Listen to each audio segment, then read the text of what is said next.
Okay, so picture this. The Eugene, a super sleek, modern apartment building right in New York City. But behind that shiny exterior, a serious, high-stakes battle is brewing. And believe me, this is way more than just a simple disagreement. It's a full-on strategic showdown between a group of tenants and a massive corporation. Right at the heart of this whole thing is the landlord, Brookfield Properties. And according to the tenants, these guys have a reputation. As one tenant put it, their whole deal is that they sue everyone. So right from the get-go, you can feel how this is shaping up to be a really uneven fight. And every big fight has that one thing that kicks it all off. For a tenant in apartment 37F, that thing came in the mail. It was a monthly electric bill for, get this, $800. It was completely insane, made no sense, and it was the very first clue that something was deeply, deeply wrong here. I mean, let's be real, an $800 electric bill doesn't just happen. That one piece of paper lit the fuse for a much bigger mystery, one that would unravel this whole story of faulty equipment, corporate shenanigans, and eventually, tenant retaliation. So it begs the question, what is actually going on at the Eugene? This is where our main character steps in. The tenant from 37F, a guy named Kevin Allen, didn't just get mad. Nope. He got methodical. He basically turned himself from a regular resident into an investigator, and he was dead set on figuring out the truth behind these wild charges. So the first move for Detective Allen, he just started talking to his neighbors. He put out some informal surveys, and almost immediately, a pattern started to emerge. So many other tenants were getting these ridiculously high bills, some of them for apartments that were totally empty. The clues were really starting to stack up. And if you think it couldn't get more absurd, listen to this. This is a key piece of evidence. A neighbor got a bill for $200 for a month when their apartment was completely vacant. Everything, and I mean everything, was unplugged. There was zero power being used. $200 for nothing. After some more digging, Allen finds it, the smoking gun. It turns out the building's air conditioning units were faulty. Even when they were completely turned off, they were still pulling a constant 9 amps of power. This phantom energy draw was costing tenants an absolute fortune. Okay, so this discovery, it was a massive turning point, because now the problem wasn't just some faulty equipment. The clues were starting to point to something much bigger, something that felt a lot more calculated. So in this whole dispute, you've really got two main corporate players. On one side, there's the landlord, Brookfield Properties, and on the other, you've got Meter Guy, the company that actually sends out the electric bills. They're what's called a sub-metering company. And at first glance, they look like two totally separate companies. But here's the bombshell reveal. Brookfield owns Metergy. So yeah, the landlord and the utility company, they're the same entity.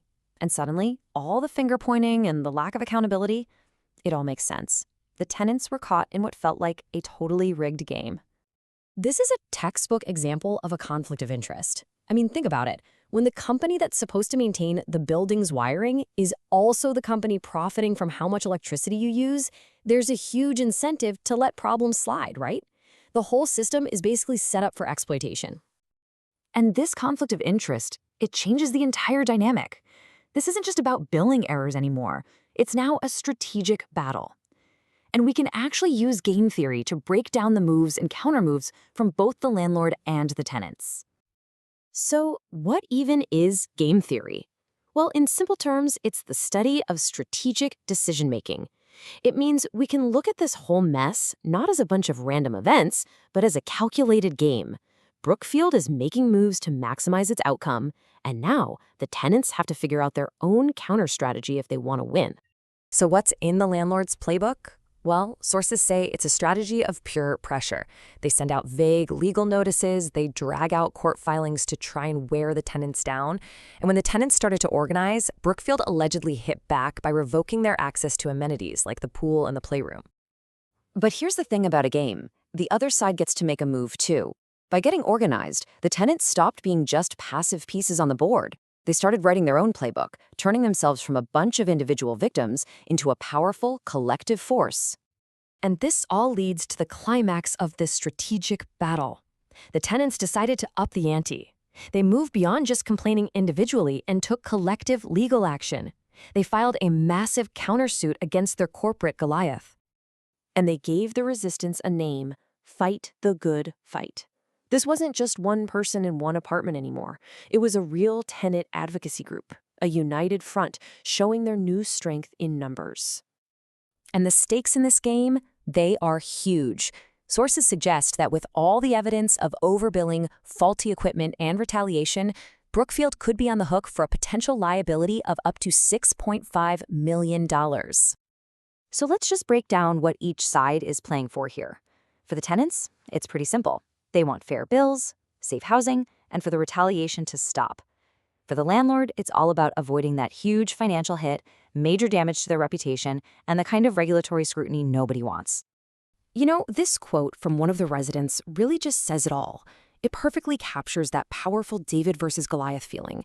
This is about standing up for what's right, even when the odds feel completely stacked against you. Which brings us right back to game theory. This whole thing has become a strategic standoff. The landlord made its move to intimidate and delay. The tenants countered by organizing and suing. So the big question now is, what's their next move? In a game where one player seems to have all the resources, can a perfectly played strategy by the little guy actually deliver a checkmate?